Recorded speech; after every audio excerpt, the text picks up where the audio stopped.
നമസ്കാരം. ലോകത്തെ ഞെട്ടിച്ചുകൊണ്ട് ഇസ്രയേൽ ഖത്തറിന്റെ മണ്ണിൽ നടത്തിയ വ്യോമാക്രമണം പുതിയ വിവാദങ്ങൾക്ക് തിരികൊളുത്തിയിരിക്കുന്നു. എന്നാൽ ഈ ആക്രമണത്തിന്റെ ഏറ്റവും ഞെട്ടിക്കുന്ന വശം അതല്ല. ഇസ്രയേലിന്റെ സ്വന്തം രഹസ്യാന്വേഷണ ഏജൻസിയായ മൊസാദ് ഈ ഓപ്പറേഷനെ ശക്തമായി എതിർത്തിരുന്നു എന്ന വെളിപ്പെടുത്തലാണ് ഇപ്പോൾ പുറത്തുവരുന്നത്. എന്തുകൊണ്ടാണ് മൊസാദ് ഈ ആക്രമണത്തിൽ നിന്ന് പിന്മാറിയത്?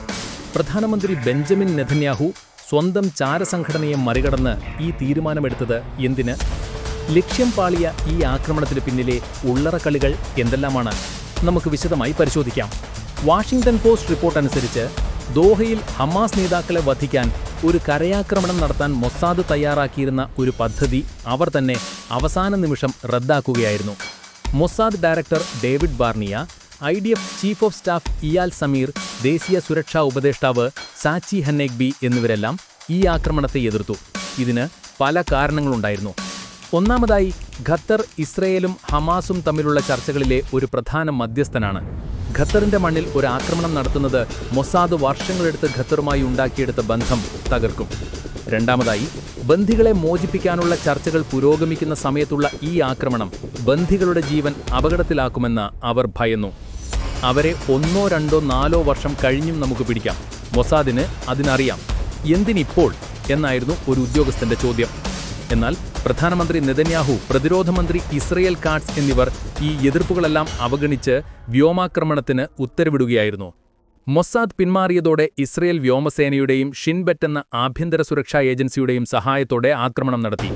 15 യുദ്ധവിമാനങ്ങൾ, 10 മിസൈലുകൾ ദോഹയിലെ ലക്ഷ്യത്തിലേക്ക് തൊടുത്തുവിട്ടു. എന്നാൽ ഈ ഓപ്പറേഷൻ ഒരു സമ്പൂർണ്ണ പരാജയമായിരുന്നു. ഹമാസിന്റെ പ്രധാന നേതാവും ചർച്ചകളിലെ മുഖ്യ മധ്യസ്ഥനുമായ ഖലീൽ അൽ ഹയ്യ ഉൾപ്പെടെയുള്ള ആരെയും വധിക്കാൻ ഇസ്രയേലിന് കഴിഞ്ഞില്ല. ആക്രമണത്തിൽ ഖലീൽ അൽ ഹയ്യയുടെ മകനും ഒരു ഖത്തറി ഉദ്യോഗസ്ഥനും മറ്റു ചില സഹായികളുമാണ് കൊല്ലപ്പെട്ടത്. ഹമാസിന്റെ ഉന്നത നേതാക്കൾ ആ കെട്ടിടത്തിൽ ഉണ്ടായിരുന്നുവെന്ന് പോലും ഇപ്പോൾ ഇസ്രയേൽ സുരക്ഷാ ഏജൻസികൾ സംശയിക്കുന്നുണ്ട്. കഴിഞ്ഞ വർഷം തെഹ്റാനിൽ ഇസ്മായിൽ ഹാനിയയെ വധിക്കാൻ മൊസാദ് നടത്തിയ കൃത്യമായ ഓപ്പറേഷനുമായി താരതമ്യം ചെയ്യുമ്പോൾ ഇതൊരു വലിയ തിരിച്ചടിയായി മാറി. ഈ ആക്രമണത്തെ America, India, France, Germany, Britain തുടങ്ങിയ രാജ്യങ്ങൾ അപലപിച്ചു. അമേരിക്കൻ പ്രസിഡന്റ് ഡൊണാൾഡ് ട്രംപ് പോലും ഇത് ഇസ്രയേലിന്റെയോ അമേരിക്കയുടെയോ ലക്ഷ്യങ്ങൾക്ക് ഗുണം ചെയ്യില്ലെന്ന് വിമർശിച്ചു. ഖത്തർ ഇതിനെ രാഷ്ട്രീയ ഭീകരവാദമെന്നും മധ്യസ്ഥ ശ്രമങ്ങളോടുള്ള ചതിയെന്നും വിശേഷിപ്പിച്ചു. ഭാവിയിലെ മധ്യസ്ഥ ചർച്ചകളിൽ നിന്ന് പിന്മാറുന്നതിനെക്കുറിച്ച് തങ്ങൾ പുനരാലോചിക്കുകയാണെന്ന് ഖത്തർ വ്യക്തമാക്കിയിട്ടുണ്ട്.